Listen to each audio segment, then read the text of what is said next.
పూర్తిగా అబద్ధాలు చెప్తా ఉన్నారు. కన్స్ట్రక్షన్ పూర్తిగా ఆగిపోయిన పరిస్థితి కనిపిస్తున్నాయి చాలా చోట్ల. వెళ్ళి ఒకసారి గమనించండి. సిమెంట్ సబ్సిడీ, సిమెంట్ ఇవ్వడంలా కన్స్ట్రక్షన్ ఆగిపోయిన పరిస్థితి కనిపిస్తూ ఉంది. ఎవడు పట్టించుకోవడంలా. ఎందుకు అసెంబ్లీ నడుపుతూ ఉన్నారో, ఎందుకు ప్రభుత్వం నడుపుతూ ఉన్నారో వీళ్ళకి తెలియదు. ప్రజలకు అవసరమైన పనులన్నీ కూడా ఈరోజు పూర్తిగా పక్కకి వెళ్ళిపోయాయి. ఈరోజు రాష్ట్రంలో ఈరోజు ఎక్కడ చూసినా కూడా కనిపిస్తూ ఉన్నది ఏమిటి అని అంటే మాత్రం మాఫియా ముఠాలు కనిపిస్తూ ఉన్నాయి.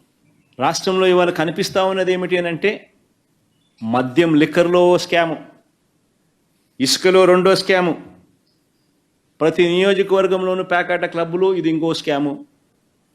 ఇవి కాక మీ ఇష్టం ఏ నియోజకవర్గమైనా తీసుకోండి, ఆ నియోజకవర్గంలో ఏ పరిశ్రమ ఉన్నా, ఏ కన్స్ట్రక్షన్ కార్యక్రమం జరుగుతూ ఉన్నా, ఆ నియోజకవర్గంలో ఏ మైనింగ్ యాక్టివిటీ జరుగుతూ ఉన్నా, ఎమ్మెల్యేల కప్పం కట్టకపోతే యాక్టివిటీ ముందుకు పోయేదే లేదు. మీ ఇష్టం ఏ నియోజకవర్గమైనా తీసుకోండి. ఈరోజు రాష్ట్రంలో ఉన్న పరిస్థితి లేదు. ఈరోజు పేపర్లో చూసిన అదాని వాళ్ళు ప్లాంట్ కడతా ఉంటే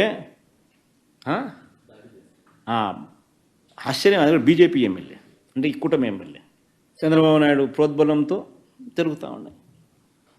ఏం జరుగుతూ ఉంది అసలు ఈ రాష్ట్రంలో? నిజంగా స్కాముల ప్రభుత్వం, నాకింత నీకింత అని చెప్పి పంచుకుంటూ ఉన్నారు.